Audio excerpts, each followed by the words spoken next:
to WFM's News at 3. I am your presenter, Naressa Bostwick.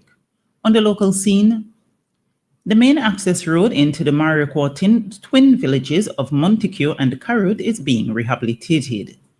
This roadway will be widened and realigned. In addition, 2 small stream crossings will be redone and the carriageway paved. There will be some minor disruption to traffic, and villagers are being asked to be patient. This project started last year and should be completed in the next few months. The Ministry of Tourism, Civil Aviation, Sustainable Development and Culture has officially launched a calendar of activities for National Heroes and Heritage Month 2025 under the theme, Appreciating Our Identity, Preserving Our Heritage with Pride. At a media briefing on Monday, February 24th, Senior Marketing Officer of the St. Vincent and the Grenadines Tourism Authority, Carissa Taylor, highlighted the Leeward Experiential Tour 2025 as a major event for the month, an immersive cultural experience set for March 15th in Cumberland Valley. The event will feature live music, traditional dances, friendly competitions, and local cuisine, offering visitors and locals an authentic taste of Vincentian heritage. Annette Mark, CEO of the SVG Tourism Authority, highlighted the Man vs. Nature, Joseph Chatouillet's World's Most Extreme 10K Challenge, an endurance race slated for March 16th, which is designed to test participants' strength against the rugged terrain of St. Vincent. The event aims to position the country as a prime destination for adventure tourism. Meanwhile, President of the Garifuna Heritage Foundation, David Narkey Williams, announced the International Garifuna Conference scheduled for March 11 to 13th and the school's folk festival, emphasizing their role in preserving and promoting Garifuna culture and history. The Center for Enterprise Development, Inc., CED, continues to actively support entrepreneurs and the business sector with its range of business management trainings. The CED earlier today commenced a 2-day workshop on building an online presence. During this workshop, participants will be empowered with tools and techniques for establishing a thriving online presence by delving into topics such as online branding, effective marketing strategies, optimizing social media, and enhancing websites. They would also be provided with a 30-day social media marketing template, which they can use to develop their individual plan for their businesses. CED Training and Education Coordinator to make use of this training opportunity. And Economic Planning Camila Gonzalez is thrilled at the growth of Clear Harbor here in St. Vincent and the Grenadines.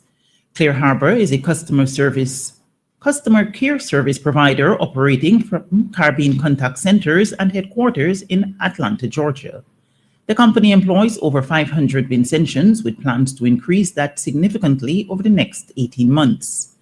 In an interview with the Agency for Public Information, API, at a ceremony where Clear Harbor officially opened its state-of-the-art employee wellness gym, Minister Gonzalez said the gym is a testament to the company's commitment to prioritizing the health and well-being of its staff. We're thrilled at the growth of Clear Harbor, and we're equally thrilled that they've built out new buildings, which means that they plan to grow. They plan to grow beyond the 500, and we have some new facilities here. And increasingly, as they get to that critical mass, as they get to 500, you start to think about employee wellness. You start to think about health. You start to think about the holistic lives of the employees. And that's what this gym, I believe, is about, making sure that you can relieve some stress, you can keep fit.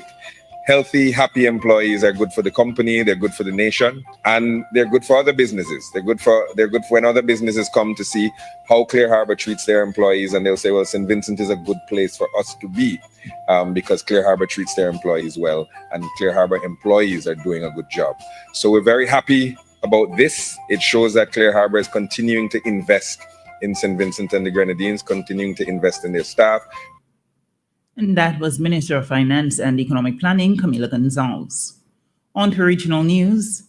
The Pan American Health Organization, PAHO, says that its regional revolving funds to assist countries in the Americas, including the Caribbean, had increased its investments in vaccines, medicines, and health technologies last year as compared to 2023. It said among its 2024 milestones, the regional revolving funds, which is a pooled procurement mechanism, had been able to purchase 224 million vaccine doses. PAHO said currently 32 countries and territories of the region access at least 80% of their total need for vaccines and related supplies through the fund.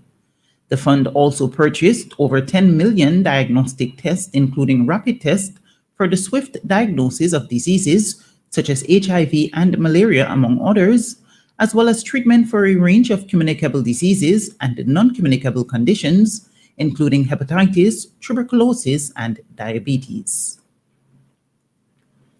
CARICOM leaders have accepted a recommendation to appoint Jamaican jurist Justice Winston Anderson as the new president of the Caribbean Court of Justice, CCJ. Justice Anderson becomes the fourth president of the CCJ, replacing St. Vincent and the Grenadines jurist Justice Adrian Saunders, who retires later this year. I want to also say that we took a decision to accept the recommendation of the Regional Judicial Legal Services Commission for the new president of the Caribbean Court of Justice to be appointed, and that is Justice Winston Anderson, and we congratulate him on the agreement of heads to his appointment to the highest position of the regional treaty interpretation body, Barbados Prime Minister and the CARICOM Chair Mia Motley said.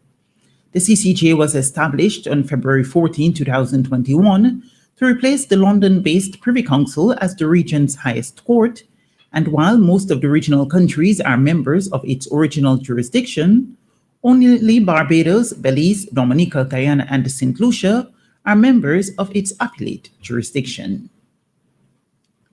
And finally in the news at this hour, U.S. government workers faced widespread confusion on Monday following conflicting advice over compliance with an Elon Musk-backed order to list their last week's work in an email or face termination. Just 48 hours after an email asking, "What did you do last week?" was sent, the office behind it clarified responses were voluntary, leaving agencies to decide their approach. But as this new guidance was shared with federal agencies, President Donald Trump weighed in that workers who did not comply with Mr. Musk's demand would be fired or sort of semi-fired. And later on Monday evening, Mr. Musk reinforced the ultimatum, granting workers a final chance to respond.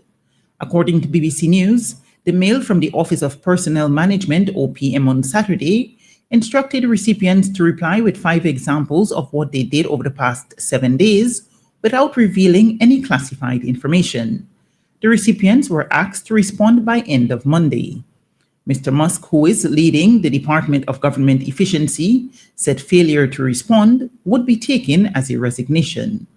The comments fueled the backlash, with federal worker unions and activist groups filing a lawsuit in California to halt the email mandate. And this has been WeFM's 3 p.m. News. I have been your presenter, Naressa Bostwick. Do join us at 5:30 p.m. when we will bring you our next newscast.